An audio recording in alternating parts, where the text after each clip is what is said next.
morning, everybody. I just want to make a couple of announcements before we get started with today. So the first announcement I want to make is about a moot court, and you'll see on your programme we have a slot for preparation for a moot court today. So if you're on the team representing Serena Joy, that's the team being mentored by Anna and Piers, you're going to be here in this room. And if you're on the team representing the Republic of Gilead, which is the team being mentored by Teresa and Janet, you're going to be in 129, which is the biggest of the breakout rooms you might remember from yesterday, but people will guide you to the room. Okay, so that's the moot court preparations. Another reminder that at lunchtime today we're having a meeting for the SARS delegates and also anyone else who's interested on curriculum development.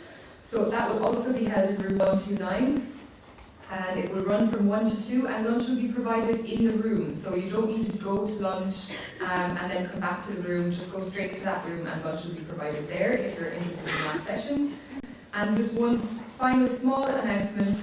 We'd like to take a photo of everyone, and we'll do that in the foyer at the morning coffee break today. So if you could just kind of proceed quite quickly to the coffee break, and you'll be gathered into a group so we can take a photograph of you. Okay, that's it for me for now. I'll hand over to Teresa, who's chairing today. Good morning, everybody. I hope you can hear me. Yes? Oh. This one? This one. Sorry. All right. Well, good morning, everybody. I want to say I'm delighted to be here in Galway this morning. Obviously, you see that Centre for Disability Law and Studies is very well in with the weather and with the man above, because we've had excellent weather for you, and I hope you've had an opportunity to enjoy that. Without further ado, here today we have excellent speakers, some of whom you've met already. Obviously, I'm absolutely energised and enthusiastic by what we're going to cover here this morning. The session is from 9:30 to 11. We'll keep the time rolling well, and we've lots of participatory exercises for you within that. The topic is Justice for All, how to access and utilise the justice system. And our two speakers this morning are absolutely distinguished in this area, having co-authored articles which you have already seen in your materials. And without further ado, the first speaker that I'm going to introduce to you this morning is Professor of Law at the University of Leeds, Anna Lawson. Anna's interest in this area is both nationally and internationally on disability, equality and non-discrimination and human rights law. She teaches law at undergraduate level, and also she teaches EU discrimination law at postgraduate level. Anna has worked with the UK's Disability Rights Commission, co-edited a book in the area of disability law in Europe, and most particularly Anna has her own particular interest and has played an active role in various disability-related NGOs since she was 18, particularly those concerned with visual impairments. Obviously, we are delighted to be able to have Anna here this morning and to hear of her breadth of experience from being a person who has a disability, a person who has worked in the area with NGOs, onto her input at both national and international levels. Without further ado, it's my pleasure to introduce Professor Anna Lawson to you this morning.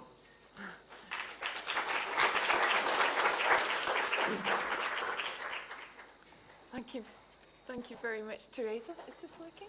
Yeah, it should be on. However, Eleanor is going to start. So. I apologise.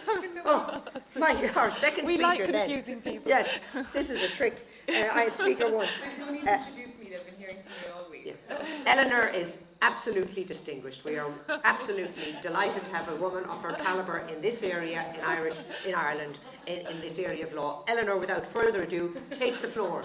I just wanted to mention as well, sorry Teresa to put another spanner in the works, we have a colleague, Jenny Klein from the Centre for Disability Law and Policy, who's going to be joining Anna and I to give a few examples from a project that Anna and I are involved in, which is a European project on access to justice for children with mental disabilities. And we can give you more information about that later. So I'm going to kick off We have two parts to our discussion today. The first part, we'd like to discuss the right to access justice in international human rights law. And primarily here we're going to be looking at Article 13 of the UN Convention on the Rights of Persons with Disabilities. So we'll talk a bit about its drafting history and how it relates to other articles of the Convention.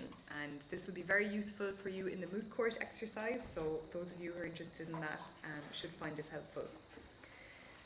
The second part of our discussion is on making the right real at domestic level. So we've focused on, there are so many things you could talk about in terms of accessing justice, but these are the four topics that we've picked, focusing on finding a lawyer and giving instructions, accessing civil complaints mechanisms, reporting to the police, and participating in the courtroom. So I'll start with the first part now, access to justice in human rights law. So this right to access justice, it's the first time we see it phrased in that way in the UN Convention, and I know that you've heard a lot all week about whether the Convention creates new rights or translated rights or not. But this is the first time we see the phrase access to justice as framed as a right in the Human Rights Treaty. You'll see in the Dropbox file for the moot court there's an article that Anna and I wrote together, and in that we talk about how we think that this right is based on previous expressions of the right, for example, to a fair trial or to a fair hearing, and the right to effective remedies, which appeared in many other international human rights instruments, including the Universal Declaration and the ICCPR. So, because human rights are indivisible and interdependent, we believe that the right to access justice is closely linked with many other core rights in human rights law, and those include the right to equality and non-discrimination, the right to legal capacity, and the right or the measure of accessibility. Is accessibility a right or a measure? We've had debates about that this week as well. Okay, so briefly the drafting history of Article 13. In the first working group draft of the UN Convention, there was no reference to the right to access justice. However, it was included in later drafts, and submissions were made by various NGOs and by various states parties, including Chile, for example, that there should be a right to access justice.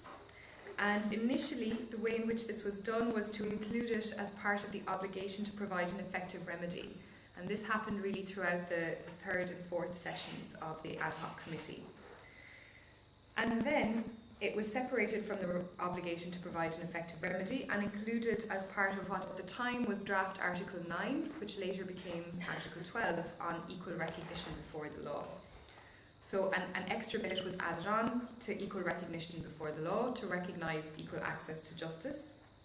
And as part of that debate then, many delegations felt that it deserved its own separate article, and it was eventually then separated from its parent article, which became Article 12, and access to justice became Article 13.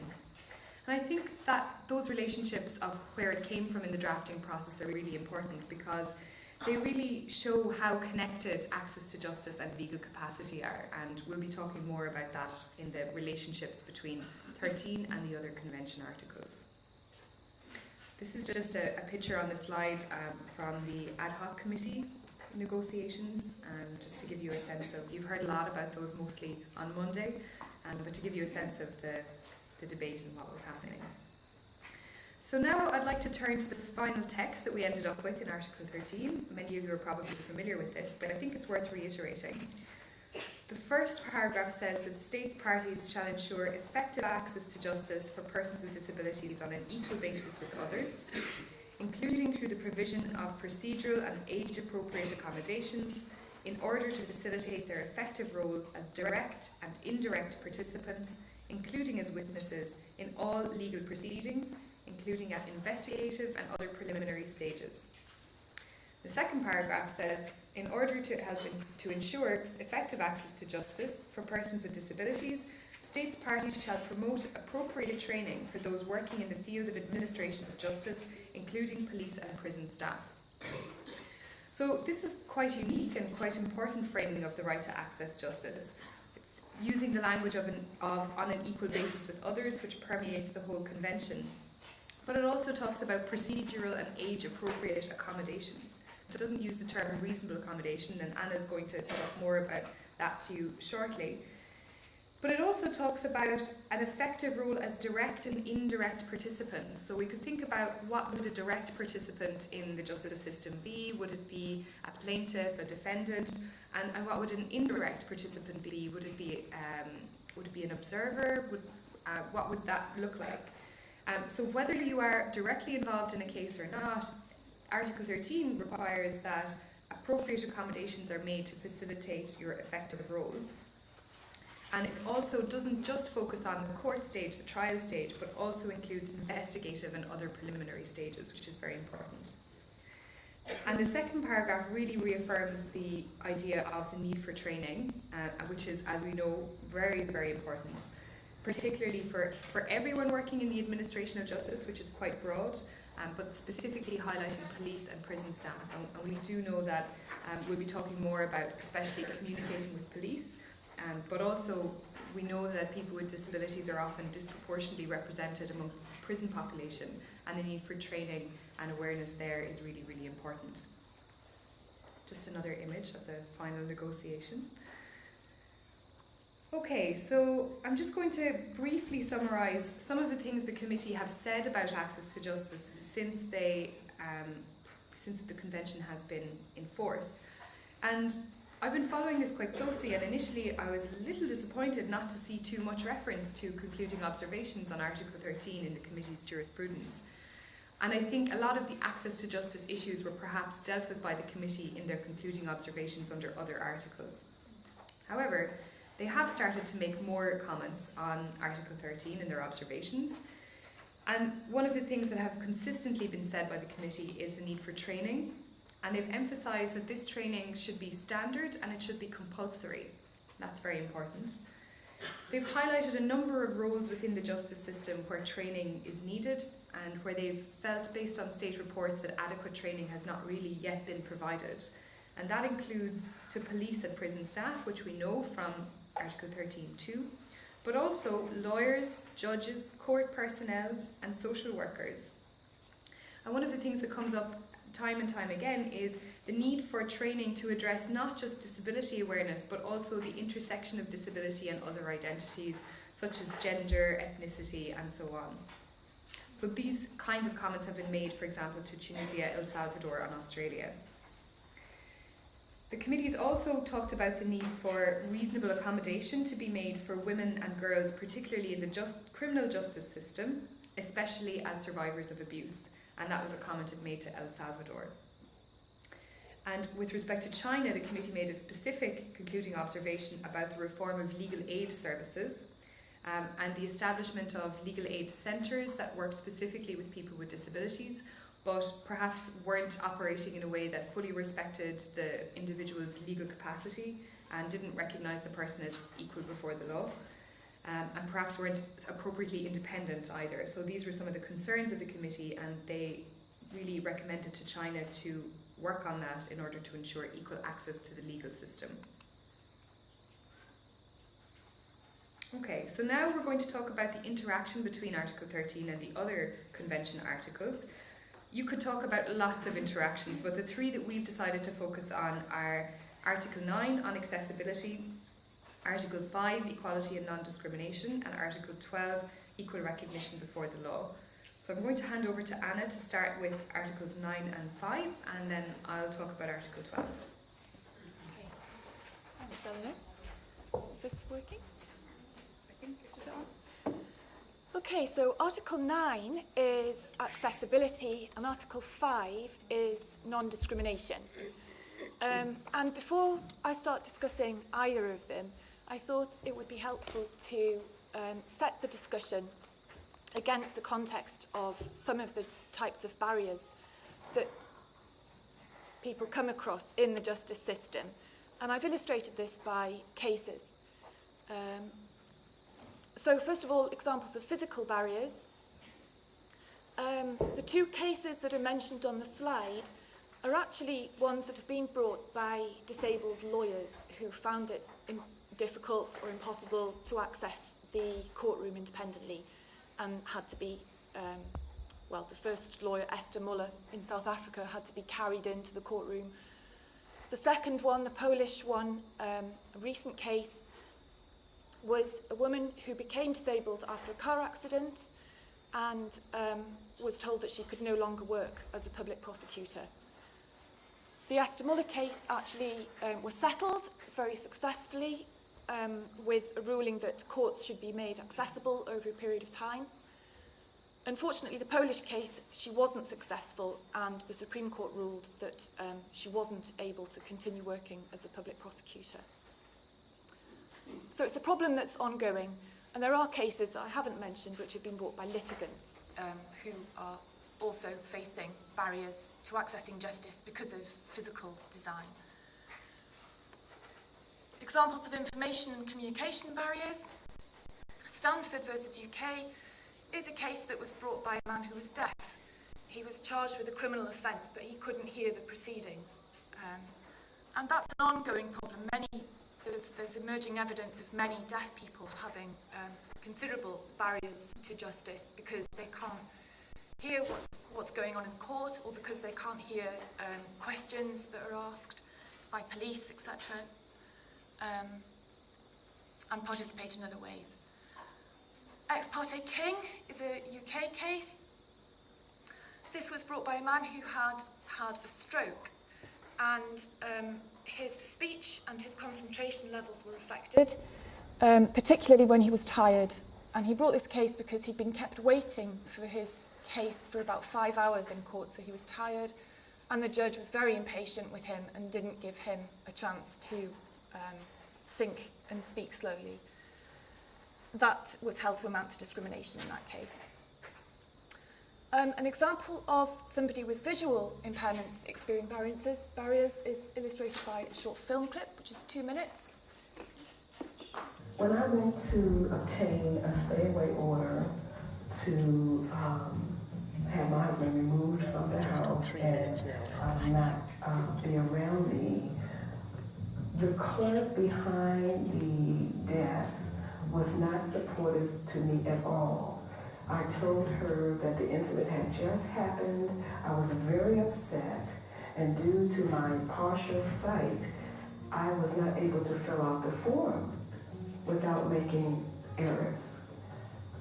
She just kept putting the form back out to me, pointing out the errors that I had made, and I still couldn't get it right. So finally, she had my son to fill out the form for me, which I thought she should not have done. I thought at that time someone should have been appointed for me to advocate for me in that area, but she did not. I also think it would be very helpful to allow women with disabilities to have somebody who... Okay, thank you. Sorry. Thanks, Anna. Okay, so turning to Article 9, first of all, on accessibility. So Article 9 is the main source of obligations on accessibility in the Convention, but that's been supplemented now by General Comment number 2 on Article 9, which is helpful, but it still leaves some questions unanswered. And in particular, I think it doesn't really clarify the relationship between accessibility and discrimination. So it doesn't, we still have some debates around the meaning of accessibility and the nature of these obligations. But what is clear from Article 9 and the General Comment is the following. The next slide. First of all, there's an obligation on states to identify and eliminate barriers. So a proactive duty to identify the barriers and then take steps to eliminate them. To use minimum accessibility standards, so to draw up and then require compliance with minimum accessibility standards. And at the moment, we have a lot of these standards around in most countries, but there is often not the infrastructure to require compliance. Consultation with disabled people's organisations, and that really comes from Article 4, paragraph 3, But it's particularly important to bear it in mind in the context of accessibility, because you can't really identify barriers without consulting disabled people's organisations. And I think it's important to point out that it's a group focus. It's disabled people, people with different types of disabilities as a group, rather than asking particular individuals who might have particular specific barriers or requirements that they face. So it's trying to anticipate barriers that people as a group would face. 6 minutes. Okay, thank you. So Article 5, discrimination. There are requirements in the Convention on states to prohibit discrimination on the basis of disability, particularly in Article 5, but also in Article 4, the General Obligations article. Discrimination on the basis of disability is defined in Article 2, and that makes it clear that it includes practices, provisions, etc., that have the purpose or the effect of reducing the rights, the access to rights of disabled people, so of disadvantaging somebody who's got a disability. So the purpose, i.e. the intention, or the effect. So if it has that effect, even though it wasn't intended to disadvantage them, that will still count as discrimination. And what's also really important about the definition of discrimination is that it includes a failure to provide reasonable accommodation. And reasonable accommodation is itself defined in Article 2. And just to pick out a few things from there, it requires modifications or adjustments to be made.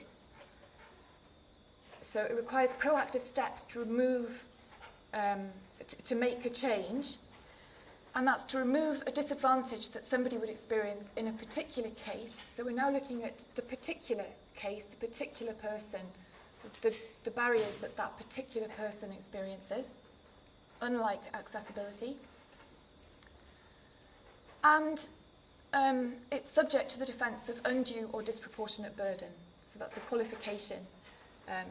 It won't require duty bearers to take steps if they would impose an undue or disproportionate burden. Okay, so turning finally to the relationship between reasonable accommodation, this last concept, and analogous terms, related terms, which are used in Article 13 and in the context of access to justice more generally. So Article 13, as Eleanor mentioned, uses the terms procedural and age-appropriate accommodation. That doesn't incorporate the notion of reasonableness. And it doesn't necessarily imply the individual specific focus of reasonable accommodation.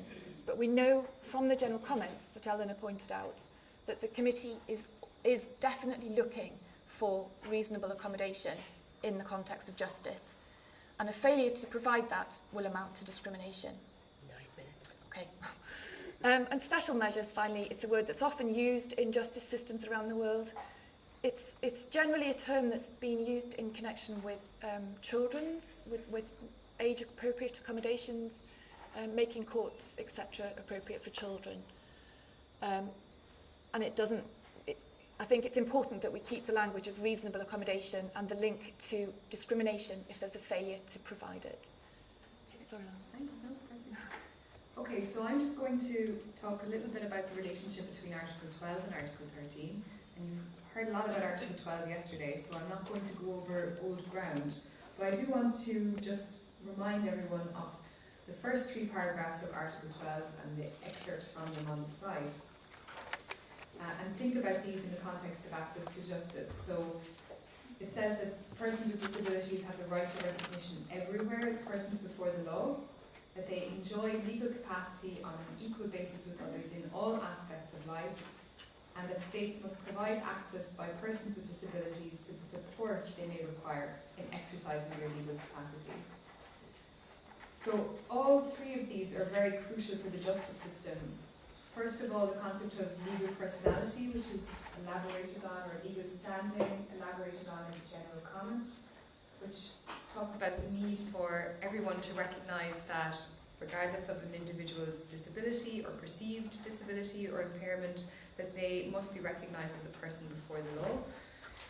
Then the next part about enjoying legal capacity on an equal basis with others in all aspects of life is particularly interesting in the context of litigation capacity, which I'll talk more about shortly. But basically, in this context, being recognised that you have legal capacity is important for being allowed to instruct your own legal representation, and also for things like criminal responsibility, establishing that a person is fit to plead, and so on. And then finally, providing access by persons with disabilities to the support they may require in exercising their legal capacity. What would that look like in the justice system? What would support to instruct a lawyer look like, for example? Or what kind of support would you need to exercise your legal capacity in the courtroom? So we'll talk more about these in detail as we go through the individual topics. But I do just want to highlight some of the key things that are contained in General Comment 1, which is the general comment on legal capacity on Article 12. And you can read the full text of the general comment on the committee's website. You'll notice at the end of the general comment there is a section on the relationship between Article 12 and other convention articles, and there's a specific subsection in there on the relationship between Articles 12 and 13. It's only 2 paragraphs, but I would encourage you to read it. In that section, it talks about the need for various individuals within the justice system to recognise the legal capacity of persons with disabilities. The kinds of individuals that are mentioned include police, social workers, and also first responders. It also says that people with disabilities must be recognised as having litigation capacity and be able to instruct their own legal representation and get the support that they may require in order to do so. It also says that people with disabilities have legal standing, so they should be able to take a case in their own right, and that's part of the right to legal capacity. And as I mentioned, legal capacity and its recognition and support to exercise it is important for many aspects of the justice system, including making complaints and testifying in court. So essentially the message from the general comment is that there, in all aspects of the justice system, from the very preliminary investigative stages right through to post-trial and possibly to detention, there should be support for the individual to exercise legal capacity. So this is the slightly interactive bit. So we have some questions. And were we going to do talking to each other or talking to us for this one? I'm not sure. Do you remember? The questions, I'll just tell you what the questions are. So I think maybe the best thing to do would be to discuss with your neighbour, as Ranvik and Kira asked you to do yesterday, what would universal design of a court system look like, in your view? And to discuss what the accessibility barriers to the justice system are in your country for persons with disabilities. So we have about 3 minutes, 4 minutes? 4 minutes to discuss. Everybody, oh, that is a very lively discussion. That is a very, very lively discussion. Are we back? All right. Obviously, you had a very lively discussion there on those 2 topics, and we look forward to hearing more about it. Eleanor is going to continue now with the presentation, and we're going to keep the energy moving. Yes. Okay, great. So now we're going to talk about what to do about it, making the right real at domestic level. So the first topic we're going to talk about is finding and instructing a lawyer, because for many people this is the first step to accessing justice. So as Anna mentioned, the obligations to provide reasonable accommodation and also potentially the idea of universal design and accessibility. You can think about both of those and keep them in mind as we discuss what the role of a lawyer should be in working with clients with disabilities. Because, of course, as with in any country where there is non-discrimination law that applies to the provision of goods and services, it applies to the provision of legal services. So that means that lawyers are under an obligation to reasonably accommodate their clients with disabilities. So, and that might mean lots of different things, like, for example, providing for an interpreter or making sure the office is accessible, physically accessible for the client, and so on. Mostly though, in this presentation, I'm going to focus on the issue of litigation capacity, so capacity to instruct a lawyer and the liability that issues that brings up for lawyers, and focus on the issues of communication, so communication between lawyers and disabled clients. And at the end, we'll just mention briefly something about the representation of disabled people in positions of authority within the justice system. I teach a class on access to justice here, and we always talk at the beginning of the year about where do we think of people with disabilities within the justice system? Do we always see them as the victim? Do we sometimes maybe we think of them as the defendant? Do we ever think of them as the lawyer? Do we ever think of them as the judge or the juror? So just to think about the different roles that people play and how visible they are in those roles. Okay, so the first example I want to highlight as a good example of lawyers communicating with disabled clients is a woman called Sophie Miles in the UK, who has worked with Mark and Stephen Neary. And I don't know if you heard about Mark and Stephen in any of the workshops yesterday, but Stephen is a young adult with autism and learning disabilities, and he was deprived of his liberty in a unit similar to the unit we discussed yesterday when we were talking about Conor Sparrowhawk. And Stephen was represented, I think, in a case by the official solicitor because he was deemed not to have litigation capacity, not to have capacity to instruct his own solicitor. And in the UK, when that happens, you are represented by the official solicitor. But he has worked with Sophie, who is not the official solicitor, in other cases. And Mark, Stephen's dad, has been really impressed with the way in which Sophie has managed to communicate with Stephen. And Stephen communicates very well. He talks about a lot of things in his life. He has lots of pop culture references from music that he likes, TV programs that he likes, and so on. But there's also a lot of discussion on Mark's blog, which I would really encourage you to read, about bad ways in which people have communicated with Stephen. So people who have assessed Stephen's mental capacity have not been able to communicate well with Stephen, but Sophie, in taking instructions from him as a lawyer, was quite well able to communicate with him. So I can talk more about that and give you more reading on that later if anyone's interested. Okay, so the question of litigation capacity. In general, people who've written about this, and like for example Oliver Lewis and Peter Bartlett, have said that what's usually required in most legal systems is to have this litigation capacity, so to be recognised as being able to instruct your own lawyer, is that the client must understand the general subject matter of the litigation and be capable of expressing a clear and consistent view as to the outcome of the case. That's actually quite complex.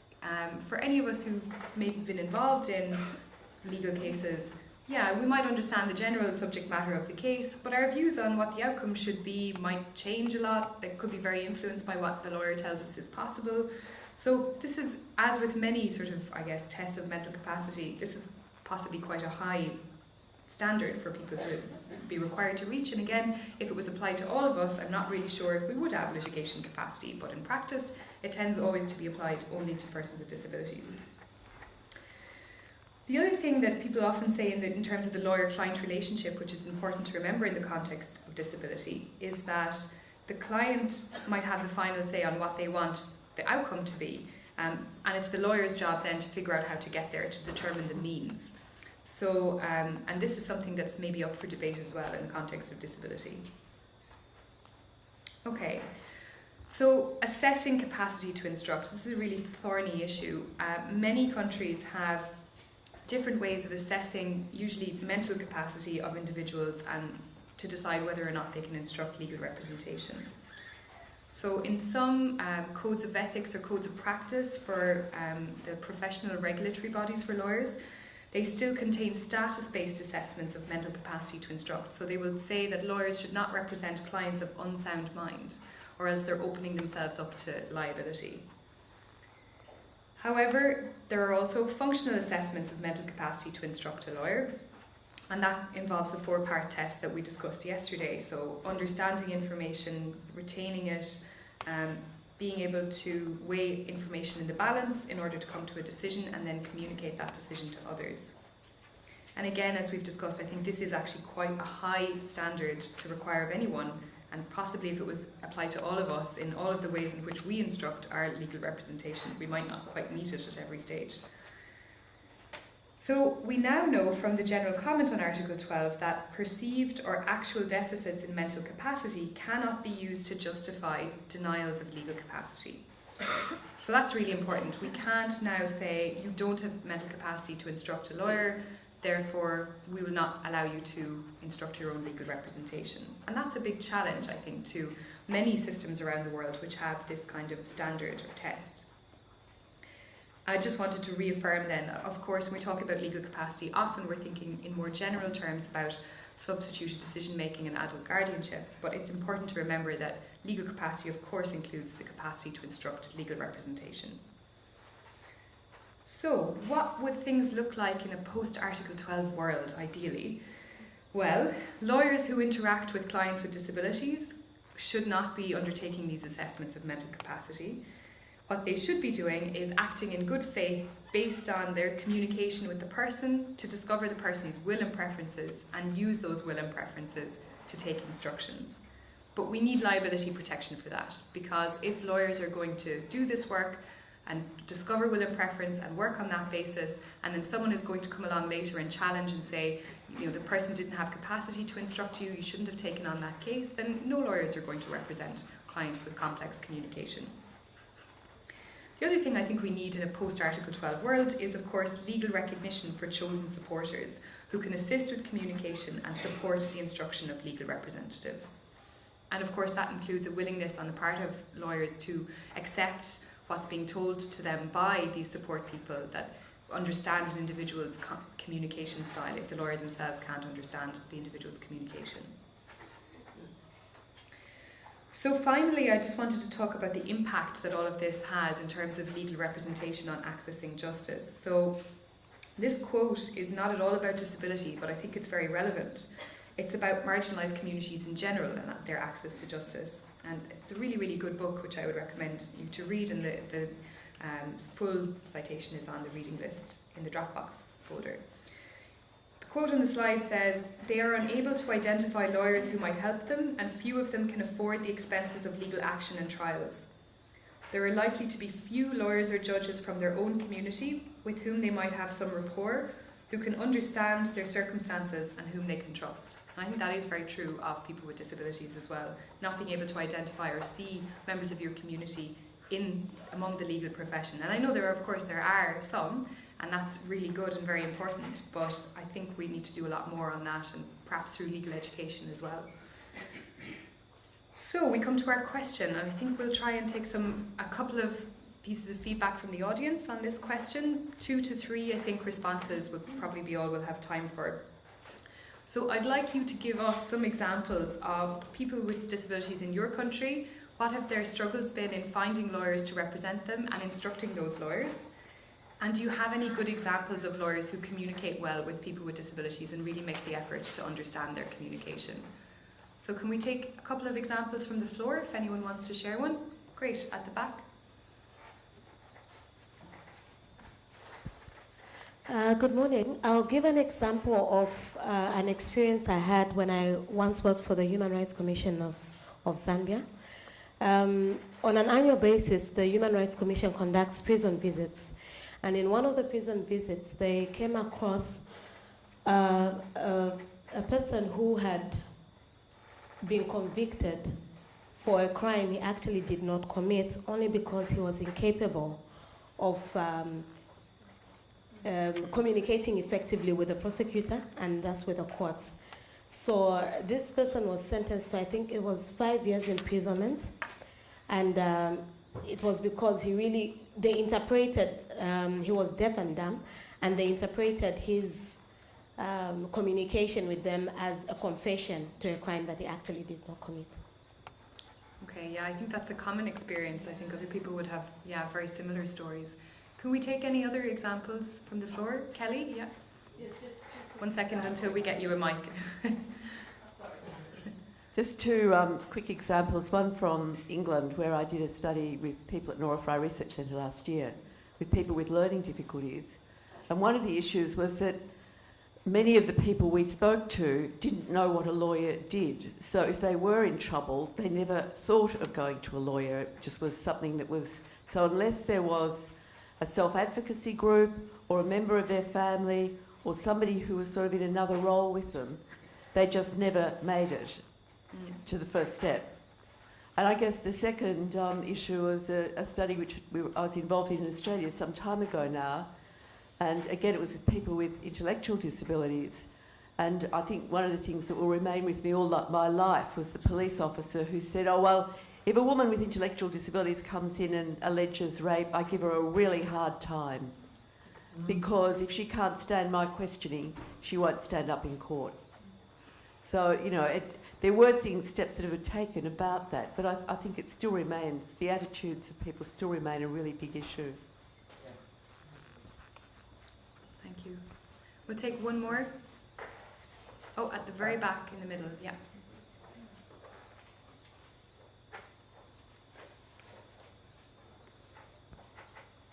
Thank you. I'm Dwi from Indonesia. In my country, usually there is, for a person with disability to get lawyer, it's an effort of advocacy done by the DPO. And it's not only with the DPO alone, but they all work together as alliance with other civil society. So from that advocacy effort, that the person with disability can able to have a lawyer if they have a case. Okay, so DPO sort of act as the link there to legal representation. I think, yeah, that is a great role that DPOs can play. I know we have more questions. Can we just take one more, Anna, or should we move on? One more. Okay, yes, yourself there, yeah. Thank you. I think perhaps it's a case of best practice that I want to share is that will call for a recommendation to educate the judges themselves. It happened in Cameroon in the courtroom where a person who could not speak was accused of crime and was kept in cells for very long because no one could bring in an interpreter. And a lawyer came to court without even being called, but he said, but this is not a fair trial. He pointed out the right to a fair trial to everyone, and he could explain in public what it entails for a person with such a disability, a sign language interpreter. And the judge was surprised and said, can I see that convention? Talking of the CRPD. So it was actually shocking to see a judge saying that. And when he saw the CRPD, he simply released the accused person or the suspect. So judges, actually, most of them are not even aware of the conventions. Of course, Cameroon had only ratified the treaty. Had only signed, not yet ratified.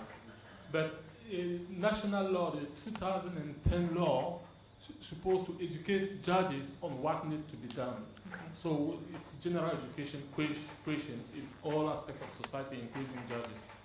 Great, thank you very much. Okay, I know people will have more examples, but let's hold them maybe till the end, and we'll hopefully have enough time at the end for more discussion. So we'll move on now to accessing justice through civil complaints mechanisms. I think Anna's going to do this. Yeah. So just it's on, yeah.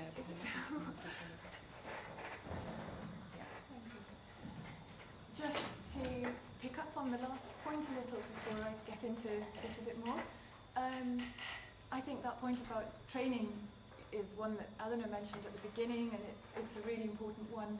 It's one that the committee has also drawn attention to in its recommendations to Hungary in the case of the individual communication of Nayushti versus Takacs.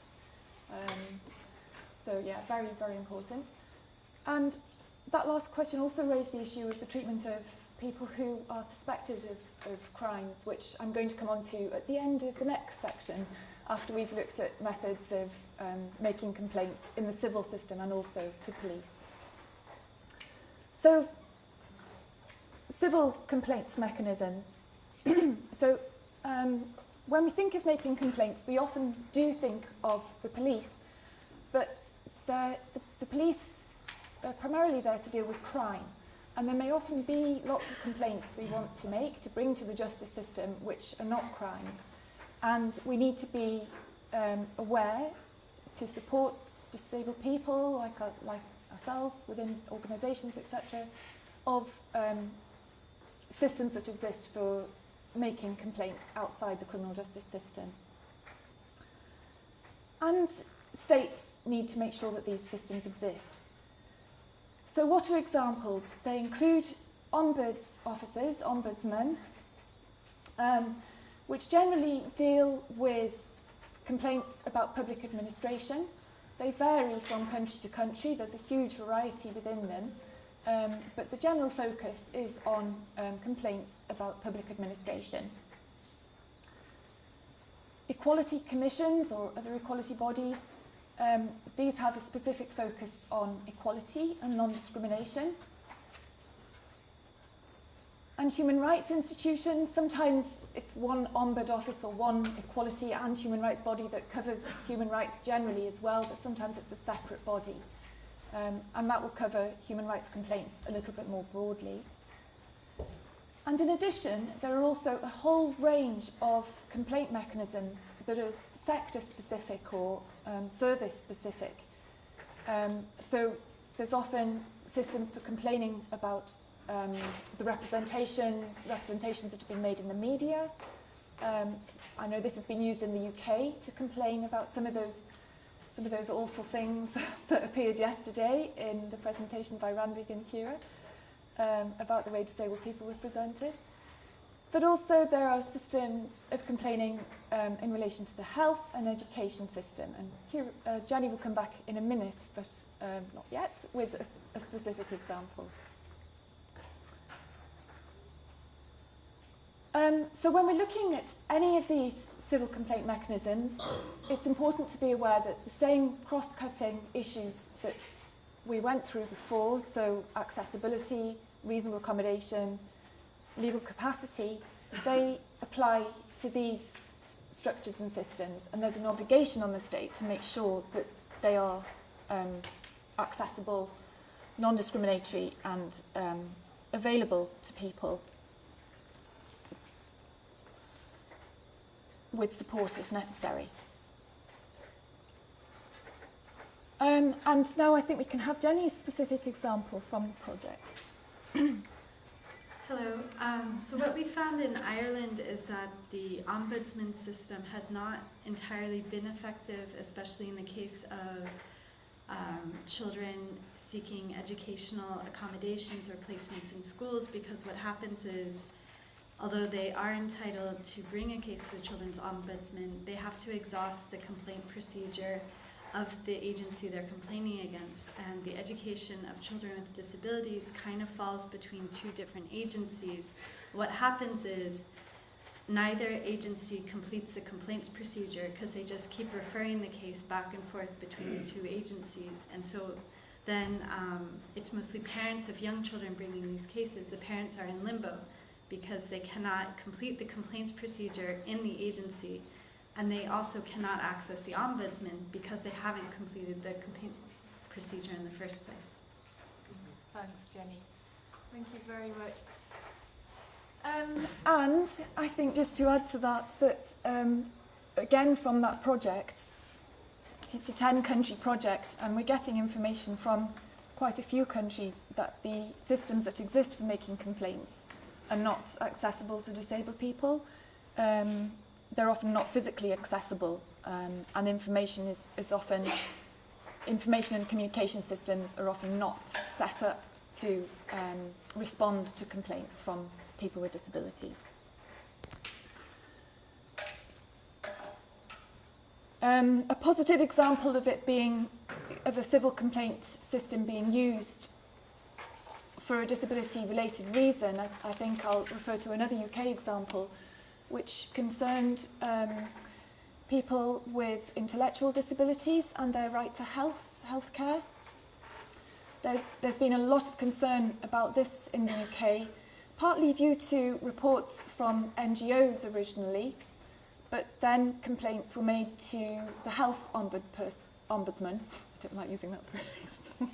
The health ombud. who released a report looking at how the lives of 10 people with learning difficulties had been ended unnecessarily because of inadequate healthcare. And that's led to a lot of increased focus on healthcare for people with learning difficulties. And then the final point on this civil complaints issue is I just wanted to think about what happens if states don't put enough effort into making good, effective complaint mechanisms available with systems for responding to the complaints. And I think this is nicely illustrated by the case of Dordovic versus Croatia, which was decided by the European Court of Human Rights in 2012. I don't know how many of you are familiar with this case, but it concerned a man who had multiple disabilities. He had learning difficulties, intellectual disabilities, and he also had some physical and visual impairments as well. He was harassed for a period of 2.5 years by a gang of local children who were below the age of criminal responsibility in Croatia. And this harassment and bullying was on a daily basis. It took the form of repeated threats and physical violence, including pushing him against a fence, burning his hands, hitting him with a ball, throwing all sorts of things through their letterbox, disgusting things like dog poo, and really, really nasty harassment. And he and his mum made repeated complaints to the police, who came along occasionally and talked to the children, but said they couldn't do anything because they were below the age of criminal responsibility.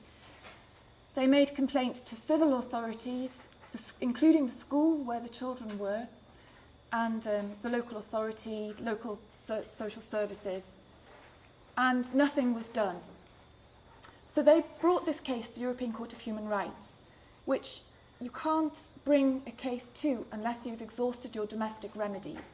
And the government in Croatia argued they hadn't exhausted their domestic remedies. There were more things that they could have done, in theory. But the European Court of Human Rights said, no, we will hear this case because although there may have been those remedies in theory, they weren't available in practice. The whole essence of this case was that the national authorities knew what was going on and hadn't done anything about it. They hadn't referred this family to places where action would be taken. And so they were able to access the supranational complaint mechanisms because not enough was available at the national level.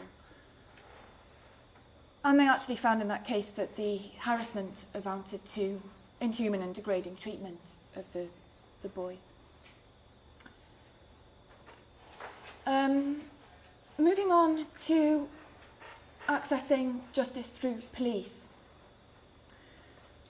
So first of all, I want to raise the issue of making complaints to the police. And just going back to the convention, I think Article 13, as we know, refers to the police. Also, it's important, I think, to think of Article 16 in this context when we're thinking of victims of crime. Article 16 says that states have to take steps to protect people with disabilities from exploitation, violence and abuse. And have a look at Article 16 when you're thinking about the mock trial, because it has quite specific measures on support that should be available to victims. And the cross-cutting provisions that we've mentioned apply to the police as well. So what sort of barriers exist? We heard some in the questions earlier. Just to go through some more. Stigma against people with disabilities often means that police don't listen to their complaints. I've got a quote here from a study that we carried out in 2011. Ranveig was involved. and it's been published by, it was for the European Agency of Fundamental Rights, and it's published in a report called Choice and Control and Independent Living. And the quote from this 63-year-old man from the UK with intellectual disabilities is, "The policeman said, 'Did you not do it? Did you not break your own window? Did you not chuck paint and eggs at your own window?' And that's how they treat you because you have a learning difficulty. They have no respect for us. And sometimes some police say, 'You shouldn't be out here, you should still be locked up.'" And that was one of many similar quotes and responses in that study. 7 minutes. Okay, thanks. Perceived lack of credibility. And this is one that came up in the questions. I think the first question, no, it was Kelly's point about the hard time that's given to people to test how they'll respond, how their credibility will come over as a witness. If it's thought that they're not going to succeed in persuading a jury or a judge in cross-examination, then often cases are dropped. And the case I've mentioned there is a UK case again. And this concerned a man who had a history of psychosocial disability. He went to a pub one evening and was given some abuse by somebody else in the pub who bit off part of his ear. And he made a complaint, and the police started investigating it, but then it was decided by our prosecution service not to take the case to trial because of his history of mental health problems and the fact that that would affect his credibility. He actually was so outraged by this that he then brought another case to review, to appeal against the decision of the prosecution service, and that succeeded.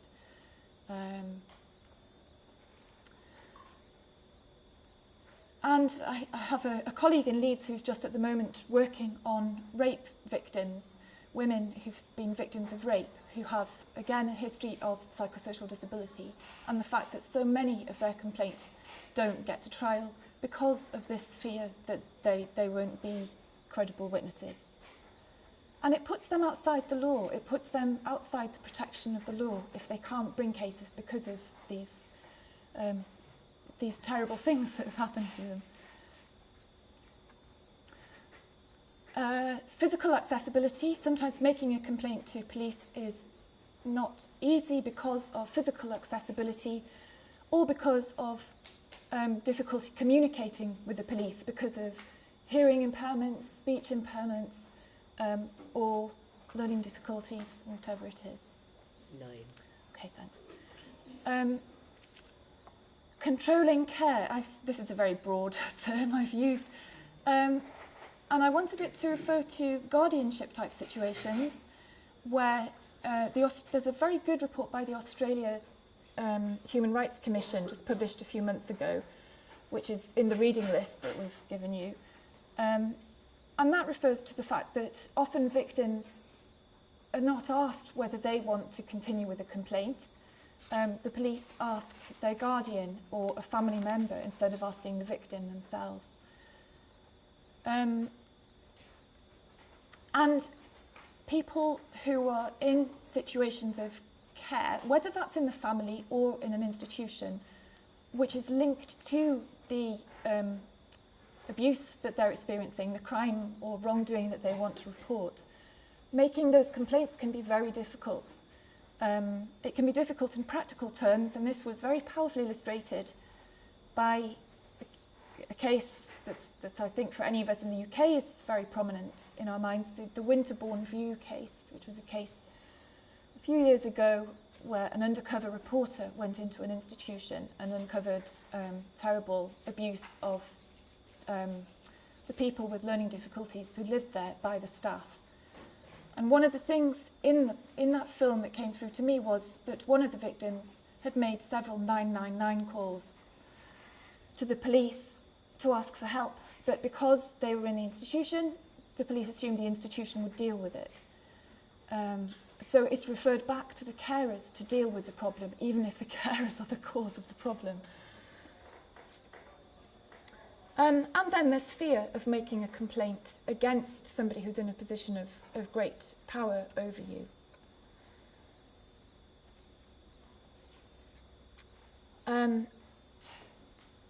Okay, and then turning to suspects with disabilities or crisis management. It's really important that police adjust, that they implement reasonable accommodation, they adjust their practices and policies, and they sometimes don't do this, and that's illustrated by the case of Jasinskis versus Latvia, which went to the European Court of Human Rights. This was a case about a deaf boy who couldn't speak. He was thought wrongly by the police to have broken a window, and he had had a few drinks with friends and had fallen down a flight of steps. So the police picked him up and took him into the police station. He was trying to communicate with them by gestures, but they thought that was because he was drunk. They took away a pen and paper from him, which was their standard practice, and left him for a night in the cells. And he kept knocking on the doors, but they didn't respond. And he had no means of communicating with them because he had no pen or paper and they didn't understand sign language. And it actually was found to be a violation of his right to life in that case, because he'd got a head injury, a subcutaneous head injury. It wasn't visible, which he might have been trying to tell the police that his head hurt, but he had no way of communicating with them. 12. Okay, thanks. And adjusting standard practices to deal with restraint in an emergency situation, or what's perceived to be an emergency situation. And here I've got two names, Abdul Karim and Ethan Saylor, and both of these are boys or men who had Down syndrome, have Down syndrome. Abdul Karim is a teenager who broke into his school a few months ago in May, because the school was shut and he'd left his baseball cap there and he wanted to get it. And the police, all the alarms went, the police came and put him in the cells, subjected him to hard questioning and gave him a police caution. So they didn't adjust their standard ways of responding to a crisis, to an emergency. They didn't get his mother in to support him and help him through the questions. And there's a petition online to remove the police caution against him. And the other one, Ethan Saylor, sorry, these are a bit depressing. I don't know, some of you may have heard about this case as well. It was in the US, it was in Maryland. And it was Ethan Saylor went to the cinema and wanted to watch the same film a second time, but hadn't paid for the ticket. So he stayed in his seat and wouldn't move when the staff asked him to move. His carer was there and said, just wait for 5 minutes. But the police were called and they responded very violently when he refused to cooperate. And they knocked him to the ground, and 3 of them were involved in keeping him there and putting him in all sorts of handcuffs and body restraints, and it killed him. And that's been found in the States, that the police did nothing wrong. So there's a petition, again, that's live to request for justice for Ethan Saylor. 15. Okay, thank you. Examples of good practice. Oh no, 42. Oh no, I'll leave that one. I'll leave the 42. You can ponder that one. Examples of good practice. So I think it's the reverse of some of those examples of bad practice that we've seen. So it's incorporating some of, just complying with the CRPD really. Assessing needs, which involves maybe talking to the person very often or communicating with the person to find out what their needs are. To make sure that standard methods are adjusted, both in terms of communicating with somebody and in terms of restraint procedures. I have to say there was a case, I've given a few bad examples from the UK, but there was a UK case last year, very similar to the Ethan Saylor one. It was about an autistic boy who was entranced by looking at water in a swimming pool. And the police, instead of waiting and listening to what the carer had said about how to deal with him, how to interact with him, touched him, at which point he jumped into the pool, and then the police all jumped into the pool to get him out and locked him in the back of their van for ages, soaking wet. And that went to court, and it was found that the police had discriminated against him by failing to make a reasonable accommodation. They hadn't adjusted their standard procedures. So it was found to be discrimination, and it was also found to be inhuman and degrading treatment that he'd been subjected to.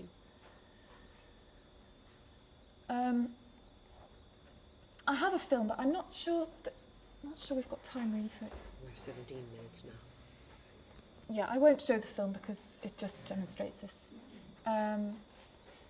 But it shows, the film, if I showed it, does show the police communicating effectively, taking the time to communicate with a victim of a sexual offence who had a speech impairment, and she was saying how good it was that they had taken her to a separate place that was quiet and given her time and space and listened to what she was saying. How many minutes is it? I'm all right, I finished at 2:15. Training is really important, and Jenny has another example to do with that.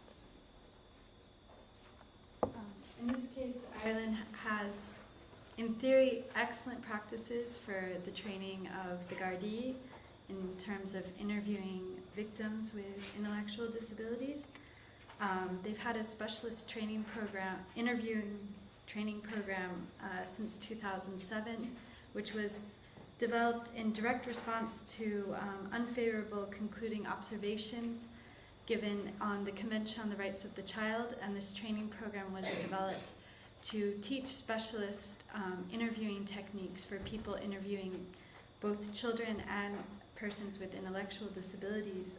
It's a very selective, intensive training program that takes place over 2 years and includes the Garda officer being placed with either a service provider or a NGO that works with people with intellectual disabilities, so that the Garda official gets used to learning how to interact and to communicate, and that you have to adapt. The problem is that since the program was instituted in 2007, there's only been 112 specialist interviewers, which amounts to about 2 per division in Ireland, which is less than 2 per county. So what we found is that although they have this excellent training program that kind of ticks all the boxes of best practices, they're not always called in by the local police station. So if you go in there and you're a person with a disability, that local station might not know to call the specialist interviewers, and then it's less of a good practice.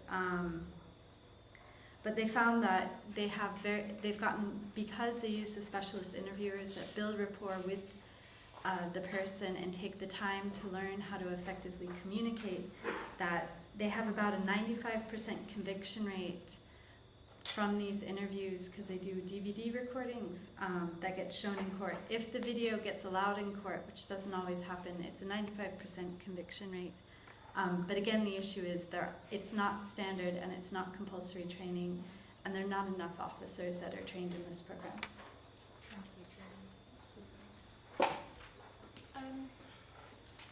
We had some questions, but we haven't got time. 2 minutes? Or 2 minutes to talk to each other or to talk to us?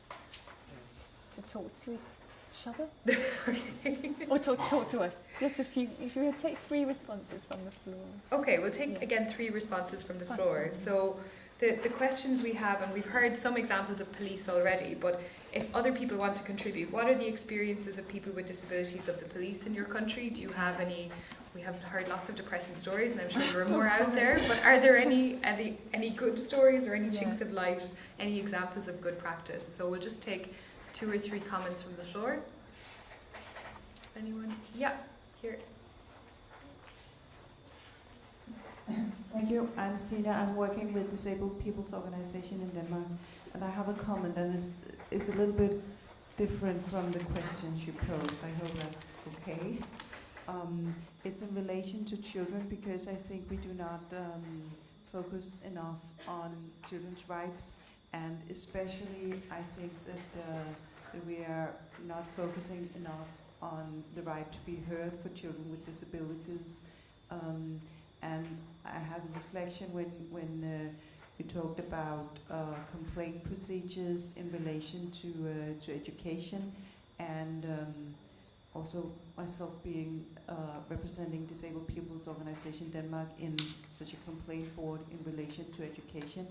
I noticed that we never heard what the children felt about their education. It was the parents who posed the complaint, and it was the educational authorities who explained the decision, the referral of the child, or the support for the child. We had one situation where a young girl wanted to participate in youth education, secondary education, ordinary secondary education with support, and the parents wanted her referred to segregated secondary education.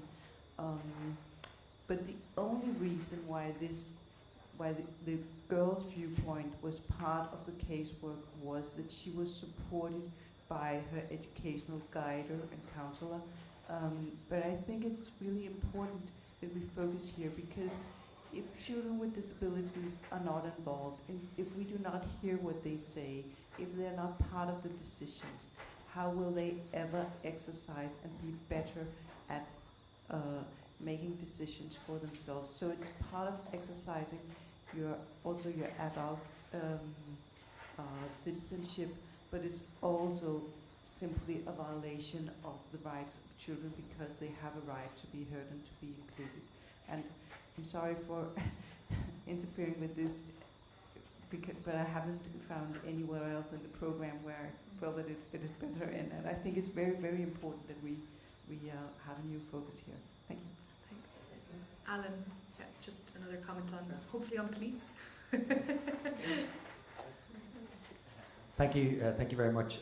My name is Alan Cusack, and I'm a researcher in University College Cork. And the presentation has been fascinating this morning, but a lot of focus has been on the barriers that exist in the pre-trial and trial stages of the criminal justice system. I was just wondering, have you come across issues that arise post-trial for people with disabilities, in particular victims? I know in England it's seen as an aggravating factor at sentencing if the victim is disabled. Is this something that you think needs more exploration, or just like to get your comment on that? Thank you. So just to respond very quickly to that, it's also an aggravating factor in Ireland, but the bigger issue is that victim support services in Ireland, you have victim support services for children, and you have victim support services for different sorts of victims of crime, but victim support services in Ireland are not really capable of supporting people with disabilities who are victims of crime. There's no victim support services, and I would say that's a huge barrier in the post-trial issues. Yeah. Okay, I have other things to say to you about that also, but maybe I'll talk to you in the coffee break. Okay, super. We'll just take one last comment from the front here. We have also hopefully a comment on police. Sort of. Thank you very much for the informative, very educative information that you've given us. I think I just wanted to make a small comment that yes, we have the structures in the community, but for me, I realize there is a challenge with the ignorance about what is available for persons with disabilities in the community. And sometimes as persons with disabilities, many of the PWDs suffer from poverty. And when it comes to my country, when you have to really access justice somewhere, somehow, you have to tip. Then maybe someone can be able to help you, or else it will not. You'll follow up with a case, and then you'll be left out there when the other person could be having the money. So at the end of the day, people even tend to just give up along the way when they really know that they need to follow up on such an issue. So I think a lot of awareness needs to be done when it comes to the side of the structures, and then also the people with disabilities. Betty Cheptoek, I work with National Union of Disabled Persons of Uganda. Thank you. Great. Okay, so I think we'll have to move on, will we? Okay. Okay, so we don't have much time yet left, so I'm not going to spend too long on this one, but there's lots more I could say about all of these things, and so could Anna and Jenny and many of you, so let's continue the conversation maybe at coffee, but after we take the photograph. So, participating in the courtroom, what are some of the issues that need to be addressed? Physical design, including courtroom design, something we've already heard about. Communication, the same issues arise with police, with lawyers, and in the court. Procedures to combat disability bias. We've already heard a great comment about how judges need to be educated about the rights of persons with disabilities and indeed perceptions of persons with disabilities. And then finally, alternative ways of giving evidence that can accommodate the ways in which people with disabilities communicate and tell their stories. So this is just an image of steps to a court. That's a classic one for physical access. I really recommend, it's on the reading list, but I recommend this article by Linda Mulcahy, who's a feminist writer and is again not talking about disability, but she's very interested in courtroom design for power structures, and I would really commend the article to you. It's very, very interesting. She talks about how the shape of the courtroom, the walls and barriers, the height of partitions, the positioning of tables, and the choice of materials are all crucial to how we understand judgecraft. And in her article, she also gives the example of V versus the United Kingdom. This is John Venables, so some of you may know this case. This person was a young person who was convicted of the murder of Jamie Bulger, a young child in the UK. And this was a case to the European Court of Human Rights that he took, challenging the way in which the trial had been conducted in the UK. And Linda says that during his trial in the UK, they did lots of things to the design of the courtroom. They raised the dock. They thought that this would help him to see what was going on, but it actually increased his sense of discomfort and exposure. And he cried throughout most of the trial and only calmed down after the first couple of days because he stopped listening to the proceedings. So I think, again, it's not specifically about disability, but I think that's a very important thing for us to remember, the structure and the way we design courtrooms, and sometimes when we think we're designing them in a way that will help people to participate, we're actually not.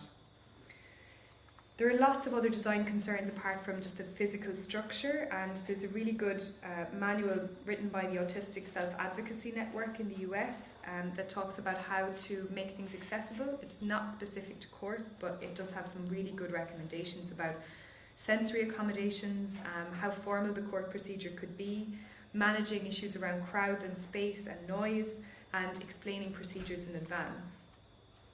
Oh, okay. I wanted to include examples here, but I somehow on this slide they're not here. Okay, I wanted to just recall some examples from the Access to Justice project because they're not on the slide. Anna might be able to help me with them, but I think they're on the slide in the Dropbox. Actually, I might just look at what the interpreters have here. So one of the examples from the project that we were involved in to accommodate children was allowing them to reduce, so this is for children with autism and Asperger's, to reduce their arousal level and settle with rhythmic physical activity during breaks in cross-examination, including bouncing on a trampoline and riding a tricycle. So these are just ways in which judges have been really accommodating and creative, I think, and they're important to remember. Another example was where a 15-year-old with psychological and communication difficulties was allowed to wear her hoodie in court and to write down her answers rather than speaking them out. And another example was letting a man with autism to give evidence wearing a lion's tail because that was his comfort object in daily life. So I think these are all more positive examples of how judges can be more flexible and courts can really adapt to the needs of people with disabilities. I'm not going to cover disability bias because I think we're running out of time, but just to say that there is good guidance on that from the Judicial College in the UK. They have an equal treatment bench book which goes through a number of marginalised communities, including people with physical and sensory disabilities and people with intellectual and psychosocial disabilities. I also won't get time to cover the Israel Act, but I want you to look at it. It's the first kind that I've seen where they really have adapted the whole investigation and testimony and procedure process to accommodate witnesses with intellectual and psychosocial disabilities. It's mainly been used in relation to sexual offences and other serious crimes like murder, and it allows individuals that are trained to intervene in the questioning of witnesses before the court, to redirect the questions if necessary. But it's also important to remember that these cases in Israel are only done with a judge, that there is no jury, so that makes a difference as well. Okay, I'll just sum up on this point. We know that there are lots of evidentiary challenges in accommodating people who may not always provide the kind of testimony that the justice system thinks is most important. So our justice system really relies on rational, objective memory and recollection skills. It wants witnesses to show credible behaviour patterns with which judges and jurors can empathise and reliably communicate consistent information under the intense pressure of cross-examination. So perhaps we need to think more carefully about all of those things and how precious they are to the justice system, how we can retain what's important of them, but also while providing reasonable accommodation to both witnesses and defendants with disabilities. So we were going to do what are the experiences of people with disabilities in your countries in giving evidence. Are we out of time, Teresa? I'm afraid I want to call on time. Okay. Yes, 11. Okay. So are anxious to. Yes. Perfect. Let's come and talk to us in the break. Yeah. Okay, and just to say our break, we're meant to be back for 11:20. Obviously, we've had a very interesting discussion this morning with participation from you. I look forward to having a discussion with the young woman who raised the issue about children at the coffee break and hearing their voice. And also in preparation for the court moot, we can begin to think of all of the stuff we've learned this morning. So back for 11:20. Thank you very much. And we're taking a photograph now, so instead of coming to talk to us right now, can we just all go outside right now and then you can talk to us? On your slides.